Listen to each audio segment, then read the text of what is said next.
Officially underway now as several fires have burned in the Columbia River Gorge. Now, since starting yesterday, the Rowena Fire has burned an estimated 3,500 acres. Crews say the fire quickly climbed in steep terrain, and it is pushing east now toward the Dalles. Evacuation orders are in place, including level 3 go now orders. Tonight, we know the Rowena Fire has destroyed at least 20 homes. Right now, crews have no containment on this fire. We're bringing you live team coverage of the Rowena Fire. Fox 12's McKenna Marks will have a look at how community members are helping slow the spread of the fire after it started just 24 hours ago. Yes, and Chief Meteorologist Mark Nelson will be here with a look at the conditions in the gorge. But first, let's get out to Fox 12's Spencer Schott. He spoke to people who evacuated last night and to some who defied the orders and chose to stick around. Spencer, what are you finding?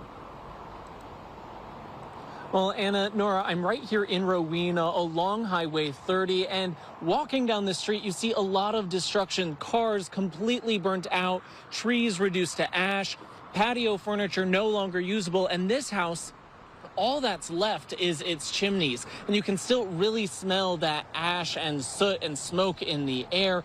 But walking down the street, you do see some houses that are still intact. Some because their owners decided to stay through the night, and others because they say it's the grace of God. For some, it's a total loss. All that's left of their home are photos and memories. 24 years, that was home for my children. That's where they grew up. Grandchildren playing there. So it's a tough loss. When the fire started, Andy Miles was asleep and was woken up by a police officer banging on his door, telling him to evacuate. Grabbed some of my son's paintings here in the background. A few things from the safe, a few clothes, and everything I own now is literally, that's it. A bag, some shirts, a few paintings and photo albums. And most important of all would be this girl down here, my dog. Miles drove through the fire and the smoke that was along I-84 to get to his son's house in Hood River and hasn't been back to see what's left of his home since. We were able to show him over Zoom. Here, I've got my son with me, and Jesse, there's our home. What do you feel, Jess? Well, at least the chimney's there. That's about all we can tell is where the porch was and the chimneys. Deep sadness, great loss, obviously. But other homeowners along Highway 30 came back to a very different situation. And I was so lucky, so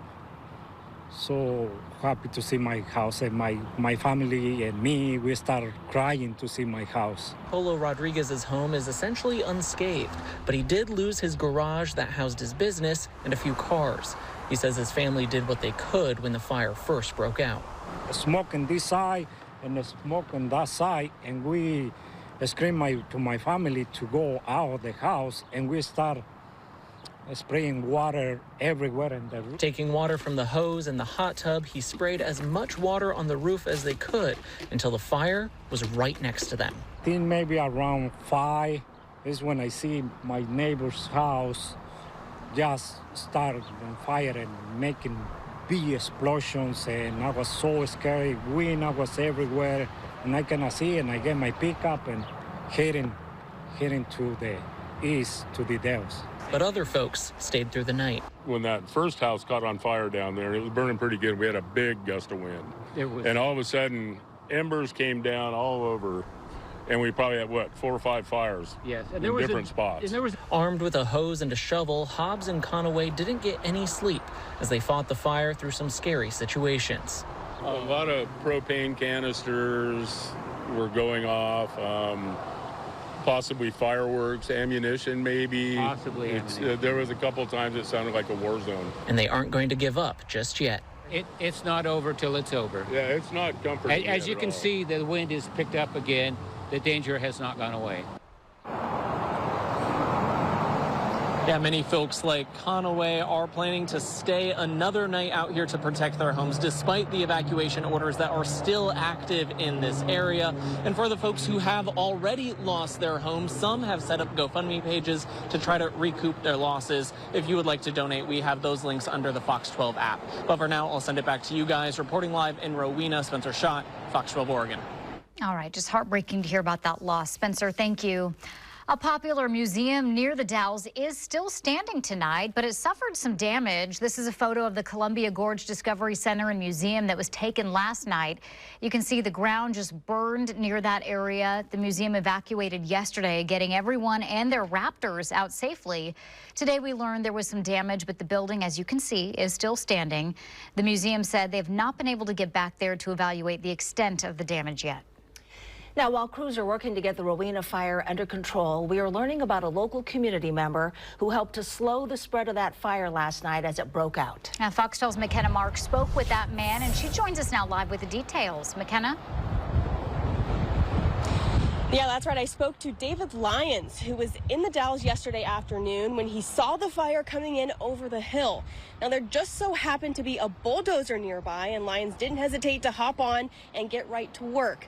While many of us might hesitate to run towards a fire, Lyons tells me it was just the right thing to do. Just a country boy who knows how to run equipment. Well, David Lyons might just be a country boy who lives in Dufur. He's also a former wildland firefighter.